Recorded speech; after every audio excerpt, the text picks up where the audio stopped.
want to close more work immediately? You want to raise your prices? The way you do that is through details, through getting rid of the uncertainty. Our clients are coming to us trying to get us to create a certain world for the future. So if you can do that, if you can demonstrate that through your value, through your proposal, through the fact that you answered your phone, through the fact that you were on time and your proposals were on time and everything you said you were going to do got done on time, there really shouldn't be a whole lot left.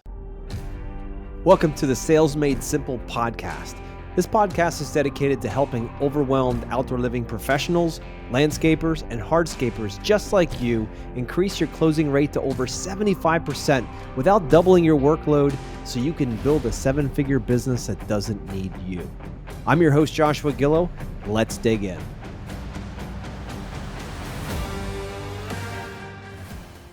Hello, everybody, and welcome back to the Sales Made Simple podcast. This is your host, Joshua Gillow, and Adam Linneman is back with us this week. And we're going to dive deep into how to raise your prices and close more work immediately. I know it sounds too good to be true. We're going to dive into how we're going to be able to do that, how you can do that in this economy. And I'm excited to have Adam on. If you didn't hear our last episode last week, we focused on ensuring success with one simple shift and how to get more profits, how to unlock more profits. So if you didn't hear that, go back and listen. But Adam, welcome back. Thanks, Josh. So this week, we're going to jump in here. The big takeaways for the week are going to be why building value is more important than anything else. Before you ever ask for a dollar from your clients, how do you do that? How do you build value before you ever ask for a dollar? Because that is the secret ingredient to being able to close more work at a higher profit range. Also, have you done a website audit lately? Have you looked at your website and your social media presence? Is that somebody else's project? Is it any good?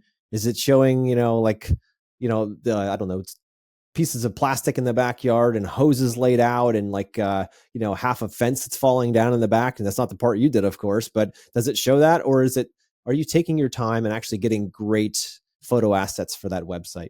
And also how to set expectations that lead to more profit and trust. That's really our driving point. So Adam, welcome back. Thanks, Josh. Thanks for having me. So which point do you want to start off with today, I guess? So yeah, I would love to get your insight, what your thoughts are. I know you're a business owner. You've been in a business a long time. You're like, if someone were to ask you, how do you raise your prices and close more work immediately? What would be some of the tips you would give them? Okay. So I think in order to raise prices, you have to provide value, right? A perceived value. You have to provide something to the customer that they don't mind paying 5%, 10%, 15% more for the services that you offered the year before. I think it's important to raise prices, honestly, just a little bit, at least every year. I think that then the customer will expect it. And especially when we're talking maintenance services, mowing, fertilization, that type of thing, mm-hmm. I would be raising prices yearly. Don't get stuck in a rut, not raising your prices for a year or 2 years or 3 years in a row. Raise your prices consistently a little bit. So that's one thing. But building value is so important as well. Let me explain one thing that we did that I believe that builds value in our company just a little bit, and also saves us a lot of time and headache. Back 4 or 5 years ago, we started leaving behind our fertilization customers when we aerate and overseed in the fall. We started leaving behind 1.5 pounds of grass seed in a brown paper sack. And to that bag of grass seed, we stapled a Q&A page on how to care for their lawn after we aerate and overseed it. So what did this do for us? I believe it brought us some value because the customer's having something extra left behind. It's saving us time because the customer has some grass seed that they can use to do any touch-up areas or sprinkle some grass seed down in some troublesome spots in their yard. And last but not least, it has instructions on how to maintain after we already performed a service. So they know how to water, they know what to expect, they know if they can catch their grass clippings after we aerated and overseeding or not. It's doing something extra for the customer that they have value in. And twofold though is that, like I said, it helps us in the long run too with any callbacks and issues there. So that's like one little thing that I just kind of wanted to share as something that we do at Linneman. That's great. The other thing I wanted to mention, I know this sounds very, very basic, but we answer the phones. We answer the phones at Linneman Lawn Care and Landscaping. We have Peggy in her office. She is our office mom. She answers the phone. She has great relationships with a lot of our customers. But having a friendly voice in your business to answer the phones, I think goes a long ways. I don't know what the percentage is. I know from us trying to work with contractors on doing a home remodel is that there's 6 or 7 contractors that we reached out to for different types of services, whether it be electrical, plumbing, and so on, that never return our phone call. Mm-hmm. Returning phone calls and answering the phone is huge. And I think it's a lost, I don't know if you want to call it a lost art, but I think it's a lost um, service that should be provided, being responsive to your clientele. That goes a long ways. And then last but not least, just turning around estimates and proposals and quotes in a timely manner. Um, I honestly get them back same day or the next day. I think 48 to 72 hours is reasonable for smaller and medium sized projects. If you're doing a $200,000 project, you might need a week or two, right? But for my company, answering the calls, getting to the customer for the estimate in a quick and timely manner, and turning around the estimate very quickly sells work. Yeah, no, I can definitely see that and appreciate that, Adam. It's when it comes to raising price and closing more work, it is, I love how you went right back to the basics, right? Answer your phones. Don't leave the customers waiting. Don't have them sitting there for a week. They called you and like, I'll get to it. I'll get to it. I'll get to it. I'll get to it. All the opportunities that are lost because of that time gap, time kills all deals. So our goal is to make sure we can meet Mrs. Jones. If live is great, if not, get back to her within a day and make sure that you have a good actual message on your phone. So if Mrs. Jones calls for the company, make sure when she calls that she knows that she got to the right place, maybe not a cell phone that says, leave your number when you get a chance or something like that. It actually has a purposeful message that she's like, wow, okay, I got the right place. Cool. And then you get back to her. Hey, we're excited to talk about your project. Tell me about a little bit more about what you're thinking. Have you had a chance to take a look at our website? Do those kinds of things. Like be interested, be interesting. It's great that you have Peggy in the office to do that. Some of the guys listening don't have office staff, but it's a matter of saying, okay, well, I'm going to allocate so much time in my day to make sure I'm answering those calls coming in and to have time in the office to take care of these things. Because if you're always out in the field and you don't have the time to go in and do these things, the problem is that your front line gets beat up and meaning that your clients are potential clients are calling and you're not answering what they need. They're going elsewhere. As soon as that goes to voicemail, they're like, all right, well, I got 2 others I got to reach out to. So if you can answer them live, that's great. If you can't, that's okay too. Just answer within those 24 hours and get back to them. And if somebody's already found somebody to do whatever you're looking to do, then that's probably good. They were just looking for something quick anyway. You're looking for people who actually want to work directly with you. So simplest thing, back to basics, is to answer your phone. Second, like you mentioned, is get the proposals back to them. Get the designs back when you say you're going to. How do you raise your prices and close more work immediately? Being a man or woman of your word. It doesn't take much more than that. Clients are looking for trust. And if you're a man or woman out there that you say you're going to do something and you do it on that time and you do that over and over again, you keep building that trust. And trust is like a bunch of bricks, if you will. And as you stack them over and over, you build a foundation for an incredible relationship. It's when you say, yeah, I'll have something to by Friday and it's Thursday afternoon, you know darn well there's no way you're actually going to get that done by tomorrow and get it out to them. But it sounded good because that's really what they wanted to hear. And the next thing you know, Friday comes and goes and they don't get the proposal. They're like, well, you know what? That Adam guy, I don't know. He says he's going to and he didn't. Sounds like every other contractor. So therefore your prices go down. You can't raise your price on that. And you don't close much work because they're like, all we want is someone that we can trust, that we feel like we know, that we actually might like as a person that's going to be around our house. We want to make sure that we vetted this person well and not made a bad choice. So if you can do the basics, answer the phone, if you can then be a man or woman of your word, have integrity with that, there's value. There's massive value. The customers are looking for that value. And right there's a way to raise your prices right away. You can raise price on that value. If they can be sure, if you can take the uncertainty out of the sales process, if you can take that out of the relationship and they're like, well, you know what? Every time Adam says something, he does it. If you can do that before money's ever spent, and now all of a sudden it's a $20, $50, $100,000 plus project. You're like, well, he's done it before. He's demonstrated that he can do this. He's not just telling me stuff. He's demonstrating that he is a man of integrity. Well, I need a man or a woman of integrity to handle that kind of money too, that kind of project, that kind of responsibility. So if the listeners out there, if you're thinking, well, yeah, it'd be nice if I had the time to have, to be able to pick up the phone, or if I actually had the focus to be able to do these things, because I've got 500 fires every day I'm chasing, maybe it's time to sit down and think about what are you actually doing with your time and do a time assessment.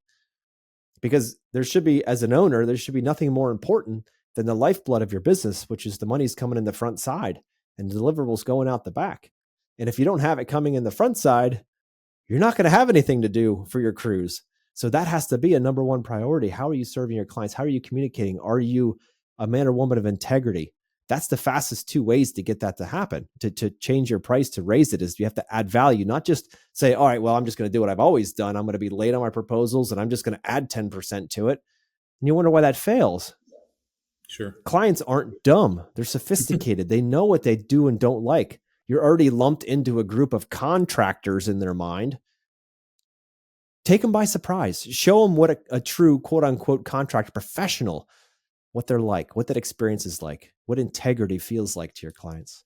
Josh, how would you feel if you called Linneman Lawn Care and Landscaping right now and we're looking to have, let's just say, your lawn mowed, and you got my voicemail, and my voicemail said, "Thank you for calling Linneman Lawn Care and Landscaping. I'm a solo entrepreneur and I'm looking to grow my business and want to work for you. Please leave a message and I will call you back either between noon and 1 or 4 and 5 p.m." You What would would feel that good mean for about that.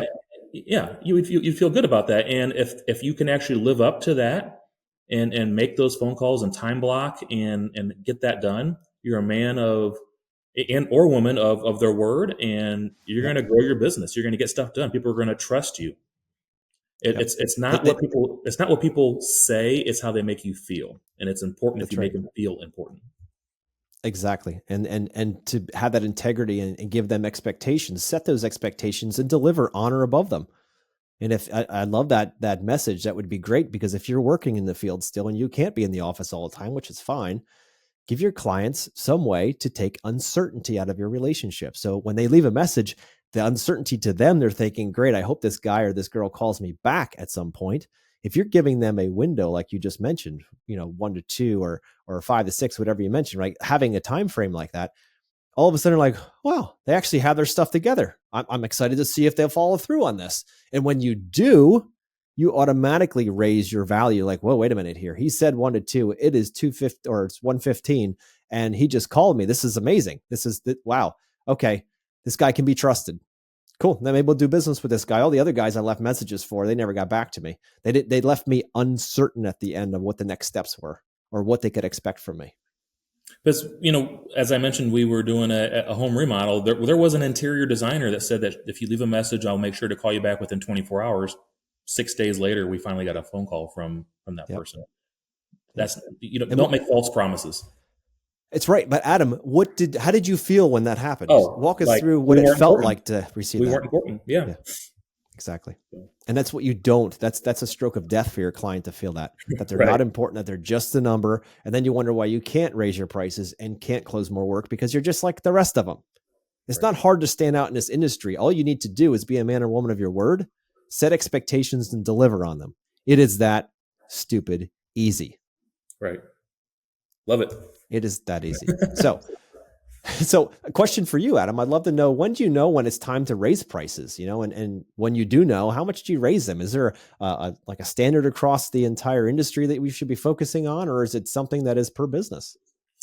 I think prices should be re-examined on a yearly basis. I do believe that they should be raised up a little bit every year, just so the customer expects that to an extent. But ultimately, Yep. what it does boil down to, I think, also is time management and knowing how long it takes to do each job. So it's really important just to track that time and to know if the job that you're, let's just say, once again, back to grass cutting, lawn mowing, whatever, if it's taking you more time than what you originally had it estimated at. So it's important to track that and to look at those numbers on a at least yearly basis and make decisions on price increases based off of that, as well as if you're in landscaping, hardscaping, and so on, price increases from your vendors. That's also Yep. important. Keep an eye on that. Absolutely. And we all know through COVID that things like irrigation parts, fertilizers, I mean, that stuff was changing month to month to month. Yep. Yep. 100%, dude. Yeah. And so you got to keep your thumb on that. If you see costs rising, then you better be following with that. But Mhm. figure each year that you're going to see increases in costs. I don't know of a world where we live in where the price goes down. I mean, especially in the last 5+ years, the price Right. has only gone up, which is unfortunate. But the reality is our dollars don't buy as much as they did just 5 years ago after all the printing these crazy guys did. So with that being the case, we're never going to go back to it being cheaper. It'll always cost more. And if we're not tracking with that, we're setting a price in the beginning of the year and we're not tracking with its change potentially over the year. We could be working for free halfway through the year and not even know it. Be very careful with that. Make sure if anybody out there, if you're getting close to $1 million or a million plus, you should have a dedicated CFO. And I don't mean somebody that's going to be in your, up in your business that you're going to pay 6 figures a year. I mean, you can get fractional CFOs or CFOs that actually work, basically third party for you. And they'll watch the books and they'll be seeing all these things that their only job is to make sure you're profitable. And if you're not, they can show you places that you can get around that. And so you can actually become profitable, and they're going to see the numbers in a way that you never saw them before. I know we hired, a CFO years ago, and it has made all the difference, right? It has made all the difference to have that insight and be like, hey, how are we doing? All right, everything is good here, but you need to increase this here, increase that there. Your cost of materials went up, so we need to make sure we change this, or the cost of labor went down, whatever it might be. Like, here's how we adjust. Somebody's eye is always on that ball so that you can go out and do what you do best. Maybe it's the install side, maybe it's the sales side, maybe it's the design side, maybe it's all of those things. But to hand those responsibilities off to someone whose only job is to make sure you stay profitable and who's going to add insight from other companies they work with is paramount in how you're going to grow past that $1 million mark. But that's not really the subject we're on today, but I just thought we'd finish that up there. So to raise prices and close more work immediately, we've already talked about the basics, right? Answer your phone. It sounds so basic, but it's so true. Be a man or woman of your word. Have integrity. Set expectations, deliver on them. It doesn't take much to step up in this industry. Now, the next is, what do you look like to the outside researching client? Most clients are going to do some research. That's probably how they find you during that research phase. When they go to your website, when they go to your social media, like I mentioned earlier, are you just kind of shooting off the hip a couple of pictures and, you've got just junky furniture in the pictures. You've got things breaking, falling down. Half the patio is wet, half it's not.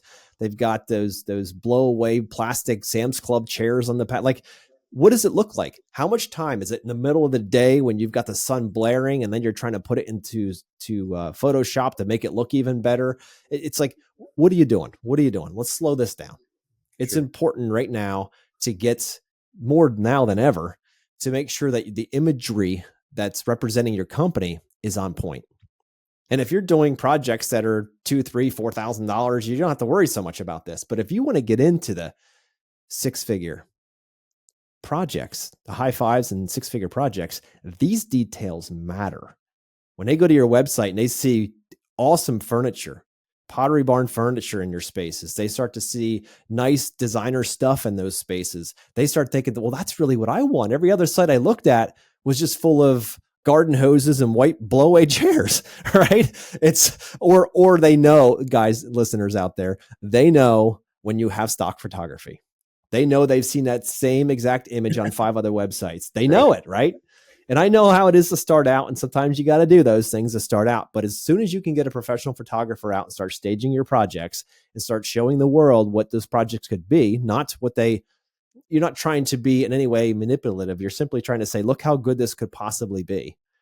And to show them that nice furniture and to make a connection with a furniture company local to you that'll let you borrow things for photo shoots. And then they get all your clients go to them to buy the furniture. You can make deals that way.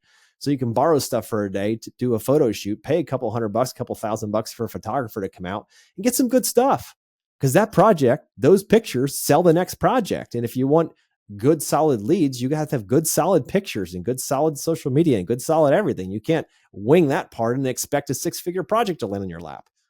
So it's taking those details. How do you raise your prices? Show that you're worth more visually. Give them an emotional support with that. Clear up the uncertainty. Create certainty in an uncertain world. That's how you make money. That's how you get the value to the floor. What do you think, Adam? Josh, all great advice, and I 100% agree. A good photographer that costs hundreds or a couple $1,000s to come out and stage projects is huge, especially for the designer that is doing these pools and outdoor living spaces. But if you're a smaller company and if you don't want to spend that kind of money, something that actually goes a long ways too is something just like a and we've all probably seen them on social media advertised, but there's like iPhone training classes on how to use your iPhone camera the right way. $100. You can go through Yep. online courses, learn how to do that. An iPhone camera is actually pretty darn good these days and can take some good shots, and just know how to grab the photos and certain angles and whatnot. I'm no photographer by any means, but playing around with that and just doing a little bit of learning can help the contractor that is trying to sell the $10,000, $20,000 projects. They can do a lot of good with that.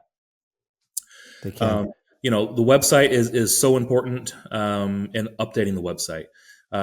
I can't tell you how many times I start working with landscape contractors and they have a Facebook page and they haven't posted in 2 years on Facebook. Yep. Regularly having content is important, even if it's just monthly, right? But to say that you haven't done anything on social media in 2 years should be embarrassing, and you shouldn't be running a business, in my opinion. Or it tells me that you don't want to grow your business. And then last but not least, I'm told, and I believe it, video is huge. Educational Oh videos yeah. is huge. Doing selfie videos or showing videos of why it's important to aerate a lawn, or why it's important not to do tree volcanoes when you put mulch around a tree, why it's important to have base underneath patios to prevent settling and so on. Things like that can easily be 30 to a minute and a half long videos, and can go a long way in educating. And when you educate your clients, you typically get better clients and clients that want to spend money with you and value you more.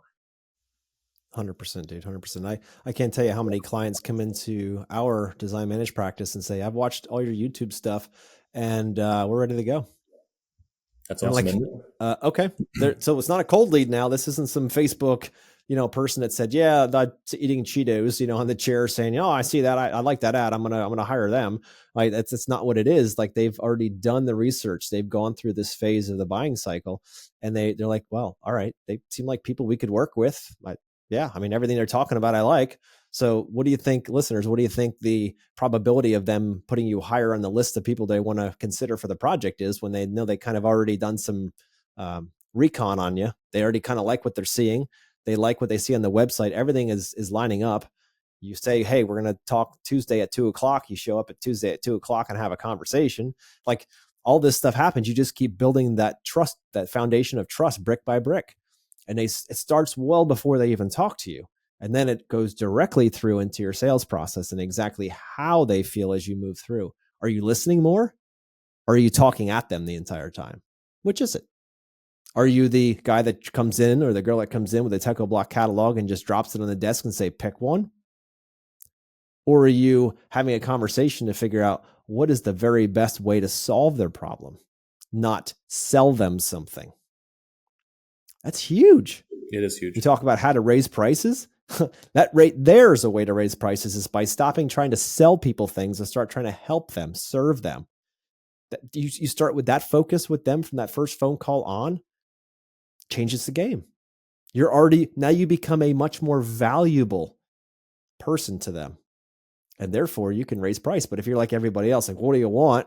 I want a 10 by 20 patio. Gotcha. I'll get you a quote Friday. You don't get them the quote on Friday. You get it to them on Wednesday of the next week when you want to, and you send it over to them. The other two people that are bidding the project that are doing the same things, now you're giving that client no choice but to look at your bid and the other two and be like, all right, I can only compare numbers because all of them were about the same caliber of people. They were contractors. And guys, the only way we break out of this mindset and we break out of this reality that people have about contractors is because you don't have that with your doctor. I've said this before, but I'll say it 1,000 times. You don't have that problem with your doctor. You don't go into your doctor and be like, doc, hey, you know what? My leg, it hurts like hell. Like, what do you got for budget solution here? Like, just take a bottle of whiskey. You know what I mean? Like that's not what they're going to be like. No, you need this to be done, and you trust what they say, and it costs what it costs. Same thing with your lawyer. You're not gonna be like, hey, how can you get me out of this pinch, and not have to lose my home because of some dumb thing I did? Well,